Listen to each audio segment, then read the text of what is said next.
Silakan dipanggil untuk ahli berikutnya, Muhammad Kudori.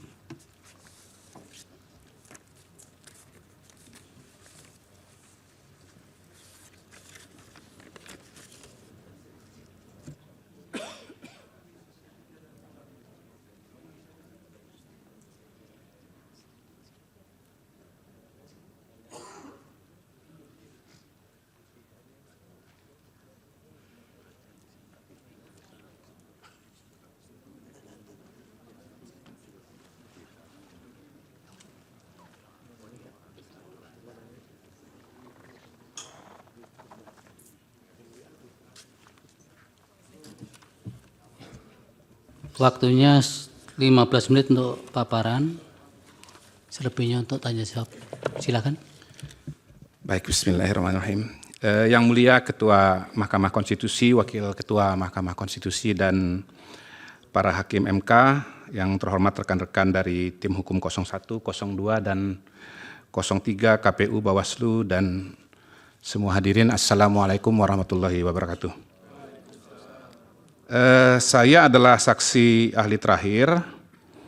Saya sebetulnya mendesain agar Bang Yusril menunjuk saya jadi saksi nomor 1.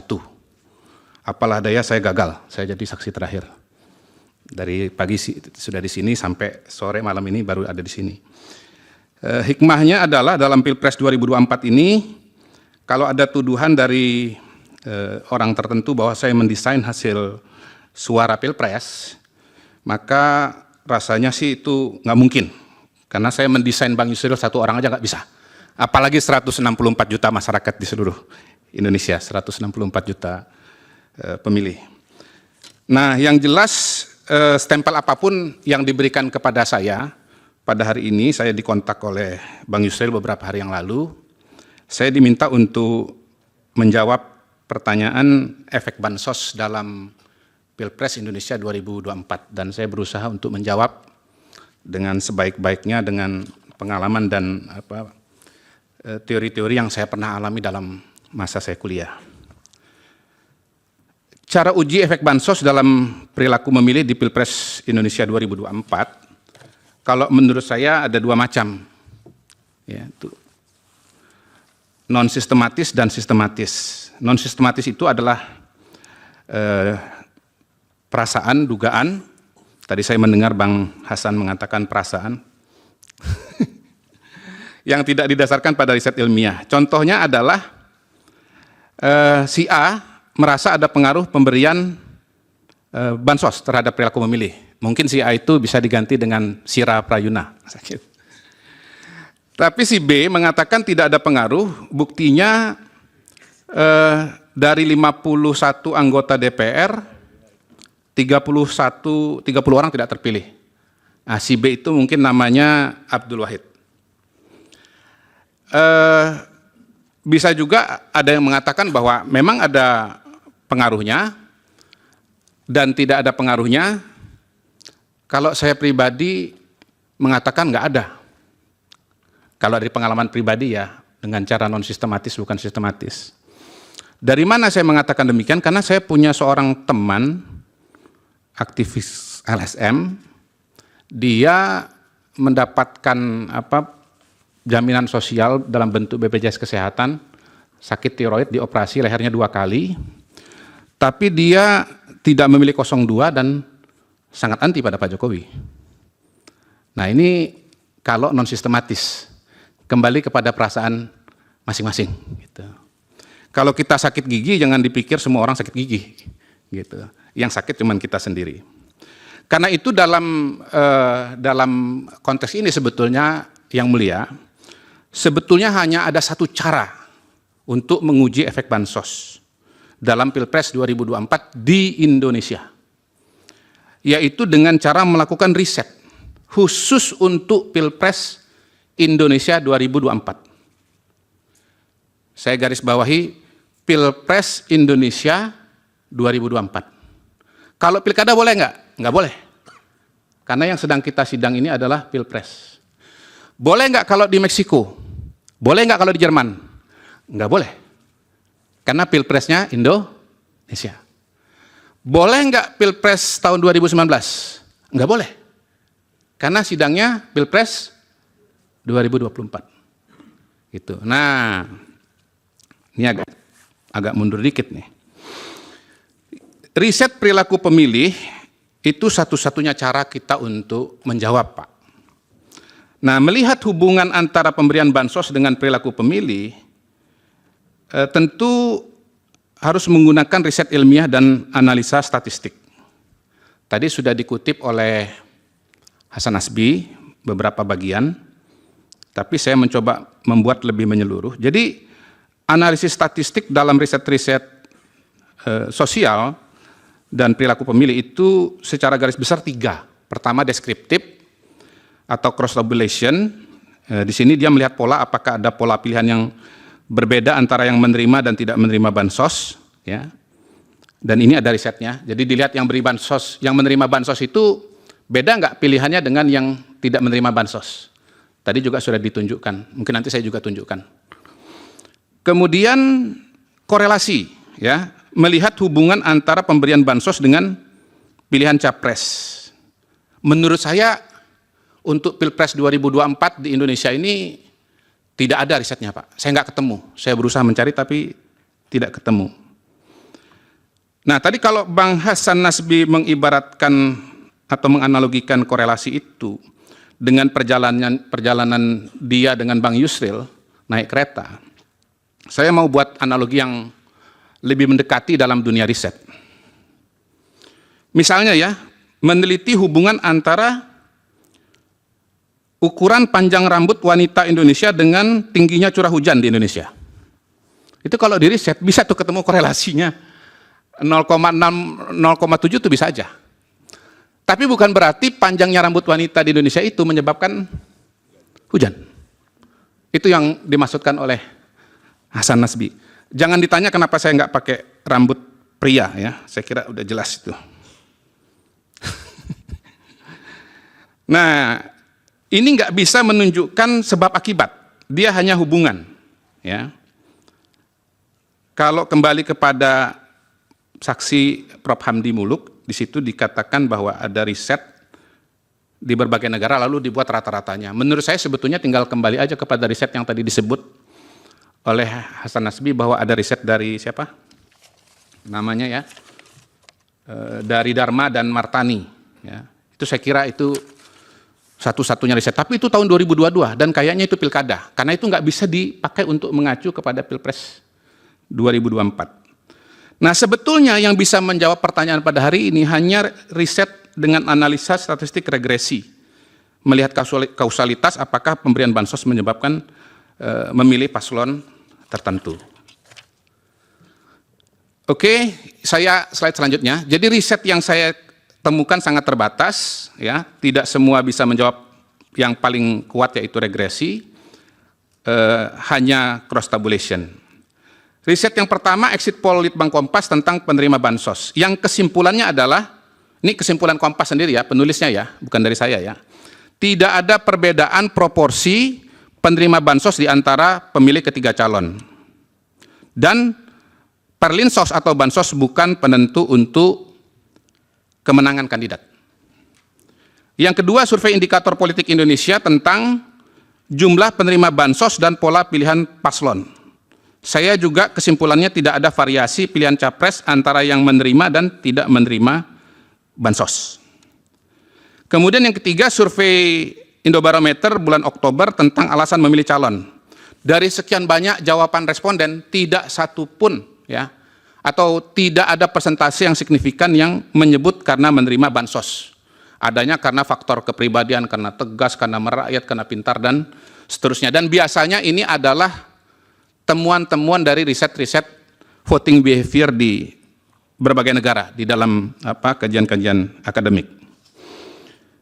Nomor 4, survei indikator politik Indonesia, sama juga pola jawabannya, cuman saya mau menunjukkan saja bahwa ada survei Indobarometer, bahwa ada survei indikator politik.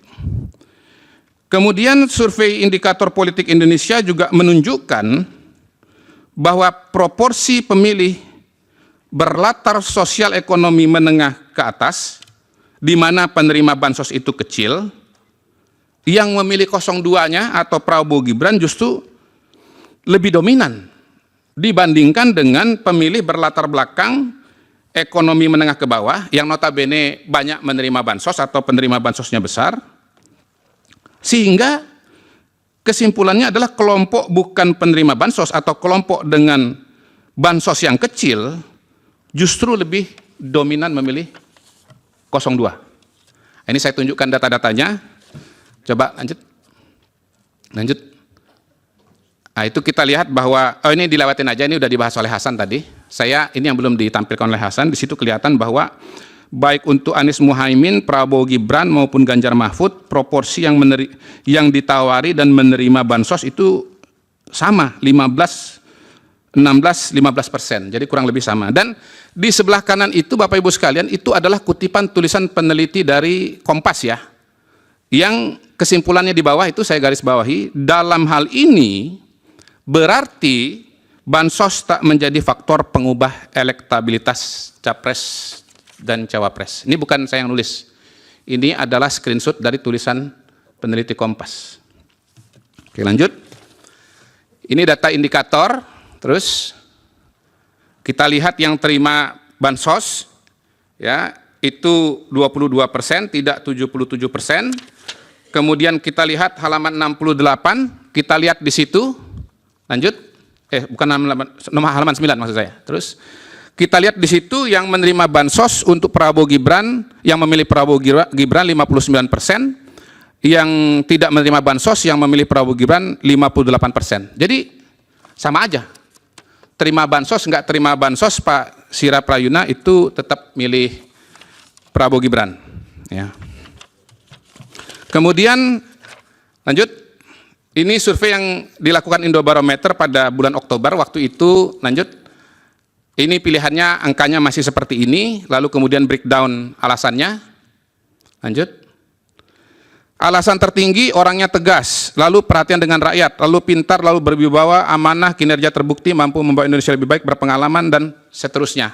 Nggak ada terima bansos. Lanjut. Kalau di breakdown, ternyata 100% orang yang memilih presiden karena tegas, itu ke Prabowo 87%, ke Ganjar 6%, ke Anies 5%.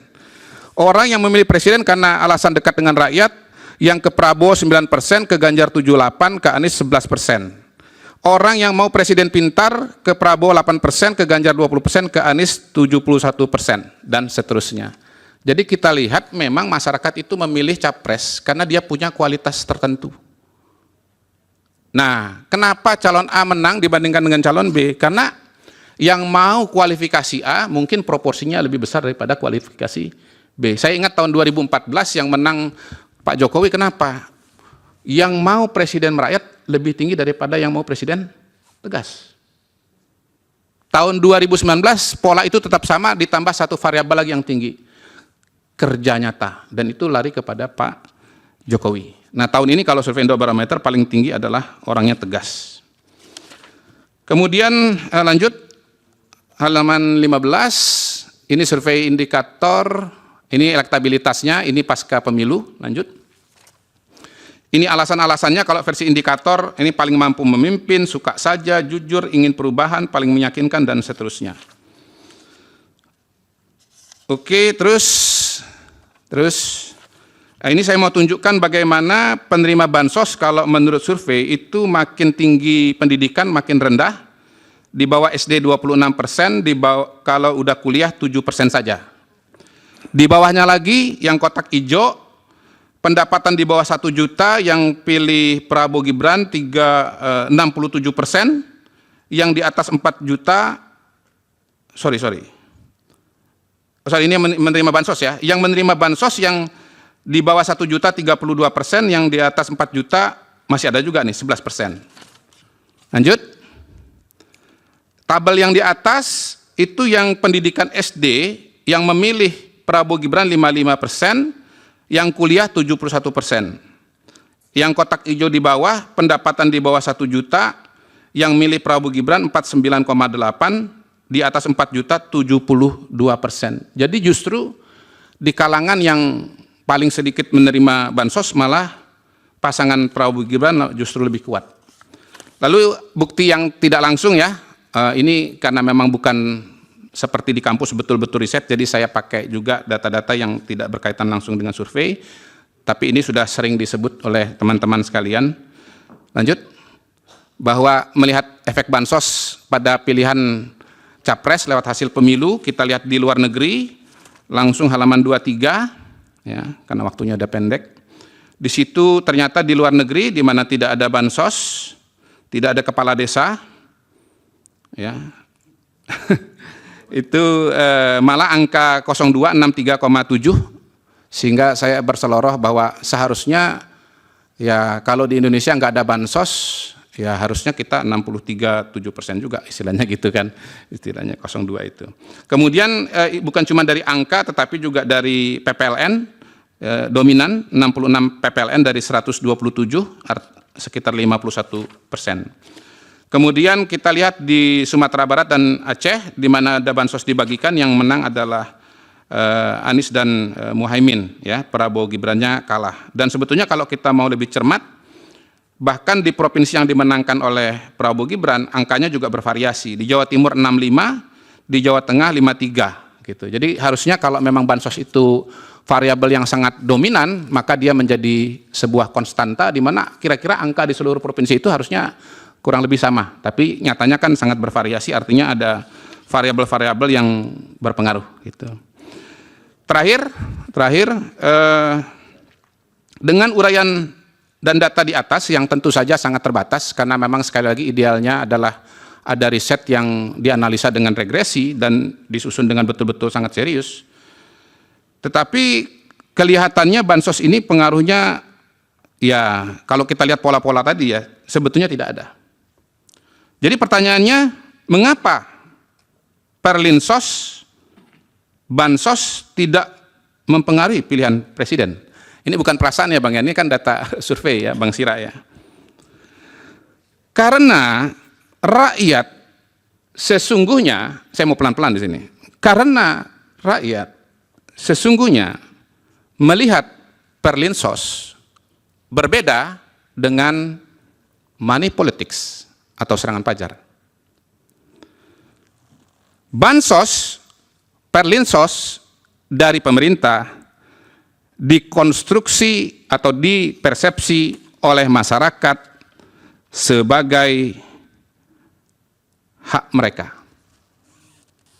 Nah, ini saya senang banget tadi mendengar Bang Todung Mulya Lubis mengatakan, ya perlinsos itu harusnya adalah entitlement buat rakyat. Cocok Bang, sama kita Bang. Ya, nggak salah tadi Abang pertama kali menyebut nama saya di awal sidang ini. Kita sama. Sama Bang, khusus entitlement ini sama. Jadi perlu dibuat distingsi yang mulia, hakim sekalian. Perlu dibuat distingsi antara perlinsos dari negara dan money politics atau serangan fajar dari oknum kandidat. Perlinsos adalah program negara untuk melindungi masyarakat yang rentan. Warga negara merasa entitled, berhak untuk mendapatkan perlinsos, dan karena itu melihatnya sebagai kewajiban negara. Nggak punya utang. Nggak punya utang sama yang memberi. Sementara money politics adalah upaya dari kandidat untuk membeli suara pemilih. Pemilih merasa berhutang atau merasa wajib memilih partai atau kandidat yang memberi. Meskipun pada kenyataannya sebagian pemilih tidak merasa terikat untuk memilih pemberi money politics. Barangkali Bang Sira juga sudah merasakan. Barangkali ya. Jadi tidak ada jaminan. Ya, siap. Tidak ada jaminan bahwa memberikan money politik serangan pajar itu akan memilih kandidat, apalagi kalau itu adalah perlinsos. Terima kasih. Wassalamualaikum warahmatullahi wabarakatuh. Waalaikumsalam. Download Tribun X sekarang. Menghadirkan lokal menjadi Indonesia.